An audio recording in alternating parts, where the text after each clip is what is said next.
राजस्थान के डीग जिले से एक बड़ा ही हैरान कर देने वाला मामला सामने आया है। इस घटना ने यहाँ के लोगों को और स्थानीय लोगों को स्तब्ध कर दिया है। हर कोई हैरान है कि आखिर कोई पति ऐसे कितनी बेरहमी से अपनी ही पत्नी की जान ले सकता है। जी हाँ, आप सही सुन रहे हैं।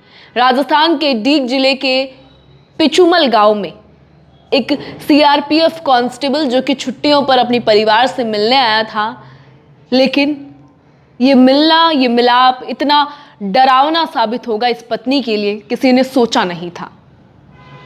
ये सीआरपीएफ कांस्टेबल जिस पर मृतिका के पीहर वालों ने आरोप लगाया कि शुरू से ही शादी के बाद से ये सीआरपीएफ कांस्टेबल अपनी पत्नी के साथ मारपीट करता था और घरेलू हिंसा करता था, लेकिन गुरुवार को इसने हैवानियत की सारी हदें पार कर दी।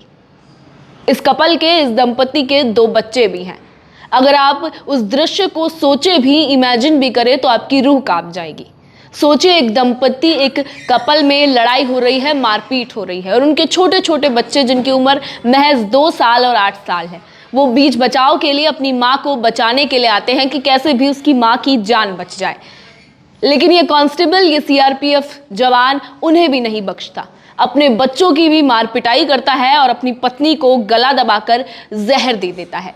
मृतका की पहचान कविता मीणा के नाम से की गई है। वहीं जो ये आरोपी है जिसने ये हत्या की है, उनका नाम लालचंद मीणा है, जो कि सीआरपीएफ में एक कांस्टेबल हैं और छुट्टियों के लिए अपने घर आए थे, लेकिन इन्होंने अपनी पत्नी के साथ मारपीट की और उसकी जान ले ली। इस घटना की अगर ये बात करें तो ये घटना शुक्रवार रात को हुई और इसके समय की बात करें तो सुबह 1 बजे से लेकर 3 बजे, यानी कि आज शनिवार की ये घटना है अगर हम समय के अनुसार माने तो। इन दोनों के बीच में लड़ाई होती है। ये जो पति है ये अपनी पत्नी को जान लेने के लिए, मारने के लिए आतुर हो जाता है और उसका गला दबाकर सीधा उसे जहर पिला देता है। हालांकि ये मासूम बच्चे अपनी माँ को बचाने के लिए आए भी, लेकिन लालचंद मीणा ने उनकी भी नहीं सुनी, उल्टा बच्चों की भी वहां पिटाई कर दी। इसके बाद कविता की भाभी और उसकी बड़ी बहन उसे डीग के सरकारी हॉस्पिटल लेके गई, लेकिन डॉक्टर्स ने वहां उसे मृत घोषित कर दिया। अब उसके बाद कविता के पिता लगातार न्याय की मांग कर रहे हैं और लालचंद मीणा और उसका परिवार हत्या के बाद से ही फरार चल रहे हैं, क्योंकि उन्हें पता है गुनाह उनसे हो गया है, हत्या उन्होंने कर दी है और अब उन्हें बख्शा नहीं जाएगा। कविता के पिता रामधन मीणा लगातार न्याय की मांग कर रहे हैं और उन्होंने बताया कि 10 साल पहले उन्होंने अपनी बेटी कविता मीणा की शादी लालचंद मीणा से की थी, जो कि डीग के ही कुम्हेर इलाके के पिचुमर गांव का रहने वाला था। साथ ही इन्होंने बताया, कविता के पिता ने, कि 10 साल से, जब से इनकी शादी हुई थी तब से ही लालचंद मीणा उनकी बेटी के साथ जुल्म करता था, मार पिटाई करता था। इसकी शिकायत बेटी ने कई बार पिता से की, लेकिन पिता ने फिर भी उसे रिश्ता निभाने की सलाह दी और वहीं रहने की सलाह दी। लेकिन बड़ा सवाल ये है कि कब तक हम समाज की इज्जत के खातिर अपनी बेटियों की जान को दांव पर लगाते रहेंगे? कब तक ऐसे जो ये घरेलू हिंसा के मामले हैं ये थम पाएंगे?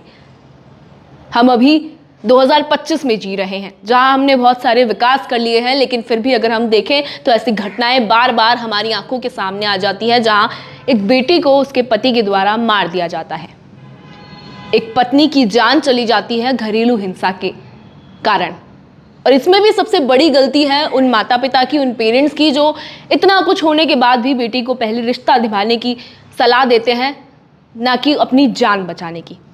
हालांकि जानबूझ के ऐसा कोई नहीं करता, लेकिन किसी भी वजह से यहाँ लास्ट में जो कीमत होती है, जो उसका मूल्य होता है, वो महिला को चुकाना पड़ा। इस पर आपकी क्या राय है? आप हमें अपनी राय कमेंट सेक्शन में बता सकते हैं। बाकी ऐसी और खबरों के लिए बने रहिए हमारे चैनल द खटक के साथ।